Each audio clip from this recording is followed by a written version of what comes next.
IPhone एक ऐसा gadget जिसे खरीदना हर एक मिडिल क्लास आदमी का सपना होता है। लेकिन क्या आपको ये पता है कि एक आईफोन को बनाने में कॉस्ट कितना आता है और क्यों आईफोन एंड्रॉइड से ज़्यादा बेटर है? और क्या कभी आपने ये सोचा है कि आईफोन को सिर्फ आईफोन ही क्यों बोला जाता है? और क्या होगा आप लोगों का जब आपको ये पता चलेगा कि आईफोन को सिर्फ आईफोन की कंपनी नहीं बल्कि मल्टीपल कंपनीज और मल्टीपल कंट्रीज एक साथ मिलकर बनाती हैं। तो दोस्तों, वीडियो को शुरू करने से पहले मेरा आप लोगों से एक छोटा सा सवाल है। तो सवाल यह है कि ऑक्टोपस का खून कौन से कलर का होता है? अगर आप लोगों को जवाब पता है तो वीडियो का एंड होने से पहले नीचे कमेंट में जरूर बताना। तो सबसे पहले हम जानेंगे आईफोन के मैन्युफैक्चरिंग कॉस्ट के बारे में। एक नॉर्मल से आईफोन को बनाने के लिए लगभग 35 से 40 हजार के बीच खर्च आता है और वहीं इसके प्रो मॉडल्स को बनाने के लिए 45 से 60 हजार का खर्च आता है। तो अब आप मुझसे पूछेंगे, बाबू भैया जब ये आईफोन इतने कम रेट में बनकर तैयार हो जाते हैं तो ये मार्केट में इतने महंगे क्यों बिकते हैं? हम जो कॉस्ट देख रहे हैं वो तो सिर्फ इसके पार्ट्स की कीमत है। इसके महंगे होने का रियल रीजन तो वो है जो मैं अब आपको बताने वाला हूँ। सबसे पहले आता है रिसर्च और डेवलपमेंट का खर्च, उसके बाद ऑपरेटिंग सिस्टम को बनाने और सॉफ्टवेयर को टाइम टू टाइम अपडेट करते रहने का खर्च, फिर दूसरे देशों में एक्सपोर्ट करने के लिए भारी भरकम टैक्स और कस्टम ड्यूटी देने का खर्च, और फिर आता है मार्केटिंग, विज्ञापन और आईफोन को रिटेल स्टोर्स तक पहुंचाने का खर्च। इन शॉर्ट, आप जो एक्स्ट्रा 70 से 80 हजार पे करते हैं वो सिर्फ फोन के प्लास्टिक और मेटल के लिए नहीं बल्कि आईफोन के टेक्नोलॉजी, सिक्योरिटी, ब्रांड वैल्यू और software support and government tax के लिए पे करते हैं। और सेकंड पॉइंट हमारा ये है कि एक आईफोन एंड्रॉइड से सेफ एंड सिक्योर कैसे है।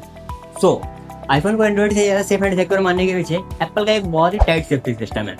जैसे इंडिया के पेरेंट्स अपने बच्चों पर फुल कंट्रोल रखते हैं ना, सेम वैसे ही आईफोन भी अपने हार्डवेयर, iOS, ऐप स्टोर पर फुल कंट्रोल रखता है ताकि इसमें किसी भी तरह की गलती ना हो। और iOS टाइम टू टाइम अपने सभी एप्स को एक साथ अपडेट करता रहता है। इसके साथ ही एप्पल अपने ऐप स्टोर्स पर उन्हीं एप्स को रखता है जो पूरी तरह से वेरीफाइड हो और जिनमें ना तो किसी तरह का वायरस हो और ना ही मलवेयर होते हैं।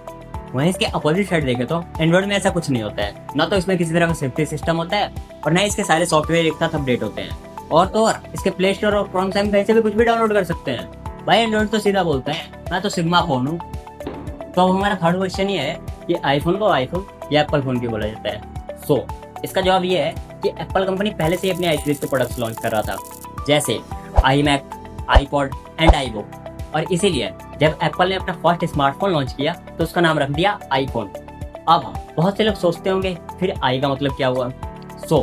आई का मतलब होता है इंटरनेट और इस फोन का पूरा नाम है इंटरनेट फोन, जिसे हम शॉर्ट में बोलते हैं आईफोन। और इसी के साथ इस कंपनी के सारे प्रोडक्ट्स को एप्पल नाम से इसलिए जाना जाता है क्योंकि मेरे भाइयों इस कंपनी का नाम ही एप्पल कंपनी है। और हाँ, आईफोन को बनाने को 150 से 200 प्लस बड़ी सप्लायर कंपनियां और 50-60 प्लस देश लगते हैं, क्योंकि आईफोन के सारे कंपोनेंट्स बेस्ट हैं और हर एक देश अलग अलग कंपोनेंट्स को बनाने में अपने आप में एक मास्टर है। जैसे दक्षिण कोरिया OLED डिस्प्ले बनाने में, ताइवान प्रोसेसर बनाने में, जापान कैमरा सेंसर बनाने में और अमेरिका चिप डिजाइनिंग में। लेकिन अगर इनमें से एक भी देश पीछे हटता है तो शायद आईफोन को परफेक्ट बनाना नामुमकिन हो जाएगा। लेकिन आप टेंशन मत लीजिए मित्रों, ऐसा कुछ नहीं होने वाला है। और इसी के साथ हमारी वीडियो होती है एंड। अगर आपको हमारी वीडियो अच्छी लगी हो तो चैनल को लाइक, शेयर एंड सब्सक्राइब जरूर कर देना।